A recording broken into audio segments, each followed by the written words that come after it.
I'm going to show you how you can see your money or how much money you have collected on R.E.P.O. So if you find this guide helpful, don't forget to subscribe and like the video.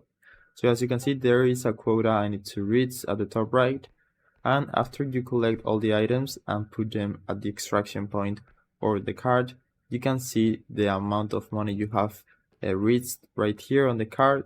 This is the amount of money of the items inside the card. And if you put it right here, as you can see, the amount at the top right will start increasing depending on the amount of items that are inside the extraction point.